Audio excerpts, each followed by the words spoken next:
তোমাদেরকে ডাকে কেন? আল্লাহ বল লোকদেরকে আল্লাহর সাথে মিলাই দেওয়ার, তুমি তাকে শত্রু মনে করো, তুমি তাকে ঘৃণা করো, বোকা। দেখো বাবা, তুমি কেন বুঝতেছো না? যে ব্যক্তি মাদ্রাসা 1 নাম্বার হয় সে ব্যক্তি স্কুলেও 1 নাম্বার হইতো।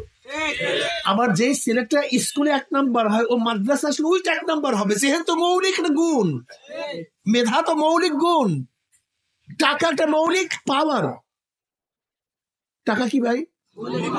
যদি স্বর্ণ কেনেন কিনতে পারবেন, যদি রূপা কিনেন, যদি মধু কিনেন, যদি মদ কিনেন, টাকা তো এমন একটা জিনিস যা দিয়া যা ক্রয় করেন সেইটাই কিনতে পারবেন। এখন দেখার বিষয় আপনি কোন জায়গায় খরচ করতেছেন, মদের পিছনে মধুর পিছনে, ব্যাপারটা জানেন। মেধা তো একটা দামি জিনিস, এটা যেখানে আপনি লাগাবেন। ভালো চুরি করতে চান, যদি আপনি ভালো চোর হইতে চান মেধাবীরা ভালো চোর হবে। যদি ভালো ডাকাত হতে চান মেধাবীরা ভালো ডাকাত হবে। যদি মেধাবীরা, এই যেমন বাংলাদেশ ব্যাংক থেকে চুরি করছে কারা? যেমন তেমন মেধাবীরা বাংলাদেশ থেকে চুরি করতে পারে। এই হ্যাক কইরা যেমন তেমন মেধার কাম না, অনেক টপ লেভেলের মেধার গুণটা। ওর মেধাও যেরকম ও চুরিও করে, সেই ভালো চোর, যেমন তেমন চোর না। কিন্তু মেধা তো একটা মৌলিক পাওয়ার, এটা যেখানে ব্যবহার করেন সেখানেই ভালো রেজাল্ট করবো।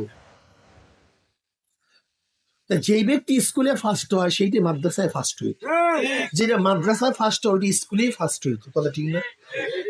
কিন্তু ওলামায়ে কেরাম সবকিছু বিসর্জন দিচ্ছে একমাত্র দিনের জন্য, ইসলামের জন্য।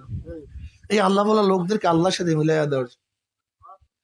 কত মানুষ যে শহীদ হয়েছে, ওলামায়ে কেরাম কি পরিমাণে তুমি কি জানো? এই কামাল পাশা, এই নাস্তিকের বাচ্চা নাস্তিক, তুর্কিস্তান দখল করার পরে ও প্রথম কাজটা করছে জানো? সবচেয়ে বেশি আলেমদেরকে হত্যা করছে। কাদেরকে? আলেমদের। কিভাবে হত্যা করছে? যেই আলেমের বাড়ি যেই গাছ ছিল সেই আলেমের বাড়ির গাছের মধ্যে আলেমকে ফাঁসিতে ঝুলিয়ে দিচ্ছে। এই কামাল পাশা, যারা কামাল কামাল তোমরা কামাল কিবার আতাই তুর বলো, আসলে আতাতুর না, আতাই তুর। তোমরা যাকে কামাল আতাই তুর বলো, আতাতুর বলো, আসলে এটা কামাল পাশা, এটা খুনি, এটা নাস্তিক। ও আজানকে বন্ধ করছে, আরবি শব্দ পরিবর্তন করছে, কোরআন পড়া বন্ধ করে দিয়েছে, বোরকা পড়াকে নিষিদ্ধ করেছে, মাদ্রাসাকে ধ্বংস করে ফেলছে। এমনকি আলেমদেরকে বলছে যাও তোমাদের জন্য হজের জন্য জাহাজ তৈয়ার। আলেমরা বাঁচার জন্য জাহাজে উঠছে, গভীর সাগরে জাহাজে নিজে ছিদ্র করে সমস্ত আলেমদের হত্যা করছে এই কামাল পাশা। এর কারণটা কি বলেন তো? ব্রিটিশ আলেমদেরকে হত্যা করছে, কামাল পাশা আলেমকে হত্যা করছে। যেই দেশে যখন যারা দখল করছে তারা প্রথম আলেমকে হত্যা করছে। এমনকি সৌদি, এই যে একটা আছে না ইবনে সালমান, আমি মোহাম্মদ নামটা উল্লেখ কিন্তু আমি মনে চাই না, বা যারা আছে সৌদি প্রথম অ্যারেস্ট করে কাদেরকে, জেলে ঢুকায় কাদেরকে? আপনি এই গবেষণা করছেন কারণটা কি? আবু সুফিয়ান রাদিয়াল্লাহু তাআলা আনহু উহুদের যুদ্ধে, আপনাদের সবাই জানেন আবু জাহাল মারা যাওয়ার পরে ইসলামের বিরুদ্ধে যতগুলি যুদ্ধ প্রচারণা করছে প্রত্যেকটা যুদ্ধের নেতৃত্ব প্রদান করছে আবু সুফিয়ান। আবু সুফিয়ান রাদিয়াল্লাহু তাআলা আনহু ফতে মক্কার সময় ইসলাম গ্রহণ করছেন। উহুদের যুদ্ধের নেতা ছিল কে কাফেরের পক্ষে? আবু সুফিয়ান রাদিয়াল্লাহু তাআলা আনহু। উম্মে হাবিবা রাদিয়াল্লাহু তাআলা আনহার বাবা, উম্মে হাবিবা রাদিয়াল্লাহু তাআলা আনহা, তিনি তার স্বামীর সাথে ওবায়দুল্লাহ জাখাসের সাথে হিজরত করে আবুসিনী হিজরত করছিলেন। পরবর্তী ওবায়দুল্লাহ তো মুরতাদ হয়ে গেছে। এরপরে জনাবে মুহাম্মদ রাসূলুল্লাহ সাল্লাল্লাহু আলাইহি প্রস্তাব দিয়েছিলেন, বিবাহবন্ধনে আবদ্ধ হয়েছিলেন। এখন কি হয়ে গেছে? শ্বশুর হয়ে গেছে, কিন্তু কাফের ছিল ওই পর্যন্ত। উহুদের ময়দানের ঘটনা কি ছিল মনে আছে তো? কুতিলা মুহাম্মদ সাল্লাল্লাহু আলাইহি ওয়াসাল্লাম। শয়তান ঘোষণা দিয়েছে যে মুহাম্মদ সাল্লাল্লাহু আলাইহি ওয়াসাল্লাম মৃত্যুবরণ করছে। কাফেররা বিশ্বাস করছে সে আর দুনিয়াতে নাই, কাফেররা বিশ্বাস করছে। নবী আলাইহিস সালাতু পালায়ন করছিলেন কোথায়? উহুদের পাহাড়ে। আবু সুফিয়ান তখন গিয়া ওই উহুদের কিনারায় গিয়া প্রশ্ন করছিল, কি মনে আছে? এইটা মনে রাখবেন, এটা মারাত্মক একটা কথা, মারাত্মক পয়েন্ট। এইটা মনে রাখলে 1000 কোটি মাসালা হল হবে। আবু সুফিয়ান প্রশ্ন করছিল, সে তো কি ধারণা করছে নবী আলাইহিস সালাম দুনিয়াতে, এটা তো বিশ্বাস বদ্ধমূল।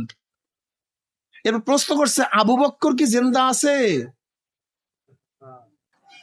নবী আলাইহিস সালাম বলে, খবরদার কেউ জবাব দিও না, কেউ জবাব দিও না, চুপচাপ থাকো। কোনো জবাব আসছে না, মনে করছে আবু বকর দুনিয়াতে নেই।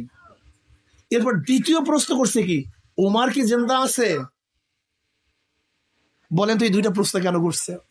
সে তো জ্ঞানী, আবুল হাকাম বলতো তাকে, অনেক জ্ঞান, মারাত্মক জ্ঞানী ছিলেন। আর ওর মধ্যে জ্ঞানীদের মধ্যে একজন আবু সুফিয়ান রাদিয়াল্লাহু তাআলা আনহু। কিন্তু এই দুইজনের নাম প্রশ্ন করলেন কেন? তার মেধার মধ্যে ছিল নবী দুনিয়াতে নাই। এরপর কি প্রশ্ন করছে?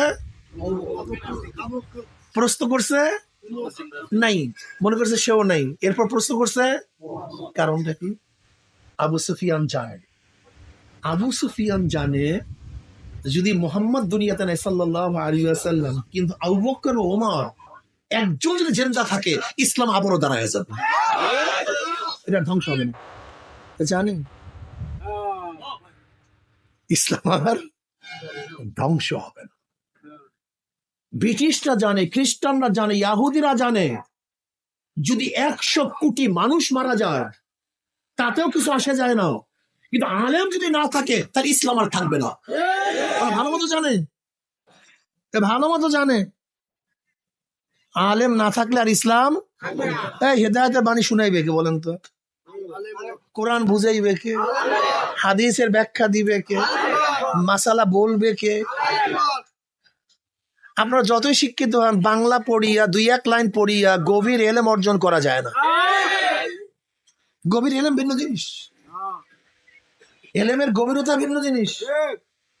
এর জন্য খ্রিস্টানরা তো পণ্ডিত, ইহুদিরা পণ্ডিত, ওরা জানে আলেম যদি জিন্দা থাকে, মাদ্রাসা যদি জারি থাকে, এখান থেকে প্রোটেকশন হইতেই থাকে, না বন্ধ হবে। কথা বুঝতে পারছি? এই জন্য আলেমদের উপর অত্যাচার করছে, অবিচার করছে, জুলুম করছে, হত্যা করছে। আলেমরা পাড়ায় বালাইছে, হিজরাত করতে বাধ্য হয়েছে, না খাইয়া ছিল। এরপরও তারা নিজেরা না খেয়ে তারপরও দাঁড়ে দাঁড়ে গিয়ে মানুষকে পড়াইস, বক্তব্য শিখাইস, দাওয়াত দিস, আসো দিনের পথে, আসো, আসো কল্যাণের দিকে আস। নবী আলাইহিস সালাতু ওয়াস সালাম দুনিয়াতে কেন প্রেরণ করেছেন আল্লাহ পাক? ওমা আরসালনাকা ইল্লা রাহমাতাল লিল আলামিন। আমার নবী দুনিয়াতে কম্পিউটার আবিষ্কার করার জন্য আসেননি, প্লেন বানাবার জন্য আসেননি, দ্রুতগামী ট্রেন আবিষ্কার করার জন্য আসেননি, আমার নবী খনি আবিষ্কার করার জন্য আসেন নাই। আমার নবী দুনিয়াতে আসছেন কেন? মানুষ রূপী অমানুষদেরকে মানুষ বানাচ্ছে। বলেন কিসের জন্য? হ্যাঁ, মানুষের চেহারার নাম মানুষ না। আবু জাহালের আমাদের মতোই চেহারা ছিল। আবু জাহালের চক্ষু কয়টা ছিল? নাক, কান, চেহারার মধ্যে কোনো পার্থক্য ছিল না, চেহারা তো একই ছিল, মানুষের মতোই ছিল, কিন্তু মানুষ না। কারুনের চেহারা তো আমাদের মতোই ছিল, কিন্তু সে তো মানুষ না। নমরুদের চেহারা তো আমাদের মতোই ছিল, কিন্তু সে কিন্তু মানুষ না। কারুনের চেহারা আমাদের মতোই ছিল, কিন্তু সে তো মানুষ না। আমাদের শয়তান তসলিমা নাসরিনের চেহারা অন্য মেয়েদের মতোই, কিন্তু না ভিন্ন চেহারা, কোনো নাস্তিকদের চেহারা অন্য রকমের চেহারা তো এক। বরং আবু লাহাব মানে অস্পিলঙ্গের বাপ, খুবই উজ্জ্বল ছিল আবু লাহাবের চেহারা, মারাত্মক সুন্দর ছিল, জন্মে সুন্দর ছিল। এমনকি দাহিয়া কলবি রাদিয়াল্লাহু তাআলা আনহু, যিনি এত বড় জালেম ছিলেন, এত বড় জালেম, নিজের হাতে নিজের ঔরজাত 70টা মেয়েকে হত্যা করছে, জেতা। দাহিয়া কলবি রাদিয়াল্লাহু চেহারার অবস্থা জানেন আপনার? আর খোদা রে, এই বেচারাকে আল্লাহ পাক এত বেশি সৌন্দর্যতা দান করছেন, এই বেচারা রাস্তায় ঠিক মতো হাঁটতে পারতো না, মেয়েদের জ্বালায়। মেয়েরা পাগল হয়ে পড়তো তার গায়ের উপরে, পাগল হয়ে তার কাছে চলে আসতো। এত মারাত্মক চেহারা ছিল, আকর্ষণীয় চেহারা ছিল। মেয়েদের ফেতনায় তিনি সবসময় চেহারা আবৃত করে ঘুরতে হইত। দাহিয়াতুল কলবি রাদিয়াল্লাহু, অথচ কত বড় জালেম, নিজের হাতে নিজের ঔরাজ্জার 70টা মেয়ে সন্তানকে দাপন করছে। দাহিয়াতুল কলবি রাদিয়াল্লাহু তাআলা ইসলাম গ্রহণ করার আগে চেহারার কোনো সৌন্দর্যতার কোনো অভাব ছিল না, কিন্তু আসলে মানুষ ছিল না। ইসলাম গ্রহণ করার পরে আমার মাওলা এত সুন্দর মানুষ বানায়া দিছে, অধিকাংশ সময় জিবরাইল তার সূরা ধরিয়া দুনিয়াতে আসতো। ওমর ইবনে খাত্তাব রাদিয়াল্লাহু ইসলাম গ্রহণ করার আগে যে চেহারা ছিল, ইসলাম গ্রহণ করার পর একই চেহারা ছিল নাকি? ইসলাম গ্রহণ করার আগে যে চেহারা নাকি ভিন্ন? না চক্ষু পরিবর্তন, না হ্যাঁ অবয়ব সবই এক। ইসলাম গ্রহণ করার আগে আবু হযরত ওমর ইবনে খাত্তাব রাদিয়াল্লাহু তাআলা আনহু নবী আলাইহিস সালাতু ওয়াস সালাম হত্যা করার জন্য নাঙ্গা তলোয়ার নিয়ে রওনা করছে। কিন্তু এই ব্যক্তি ইসলাম গ্রহণ করার পরে অবস্থাটা কেমন হয়ে গেছে, এখন তার কথা মাটিতে শুনে, তার কথা পানিতে শুনে, ওমর ইবনে খাত্তাবের কথা বাতাসে শুনে। ওমর ইবনে খাত্তাব রাদিয়াল্লাহু তাআলা খুতবা দেন মদিনায়, ওখান থেকে ইশারা দিয়া সারিয়াতুল জাবাল, হে সারিয়া পাহাড়ের দিকে তাকাও। সারিয়া রাদিয়াল্লাহু সিরিয়ার মধ্যে, কোথায়? অথচ বাতাস তার আওয়াজ সিরিয়ায় পৌঁছায়া দিছে। ওমর কথা বলে মদিনায়, আওয়াজ পৌঁছিয়া যায় সিরিয়ায়। পুরো খোদা রে। ওমর ইবনে খাত্তাব রাদিয়াল্লাহু তাআলা চিঠি লেখে নীল নদের কাছে, হে নীল নদ, যদি আল্লাহর হুকুমে জারি হয় আমার চিঠি পাইতে দেরি, জারি হইতে দেরি করবা না। ওই চিঠি পানির মধ্যে পড়তে দেরি, কিন্তু জোয়ার সৃষ্টি হতে দেরি হয় নাই। মদিনার মধ্যে ভূমিকম্প শুরু। ওমর ইবনে খাত্তাব রাদিয়াল্লাহু লাঠি দিয়ে বলবে, থাম মাটি। হ্যাঁ উনিশ। কি বুঝলেন? মানুষ তো মানুষ, একই চেহারা, একই চেহারা। বেলালে হাবশির মতো কালো মানুষ, কালো কুচ্ছিত, গোলাম জাত গোলাম, নিজেও গোলাম, বাবা গোলাম, দাদা গোলাম, এক টাকার মালিক না, শিক্ষা দীক্ষা করার কোনো সুযোগ পান নাই, সম্মান ইজ্জত বলতে কিছুই ছিল না।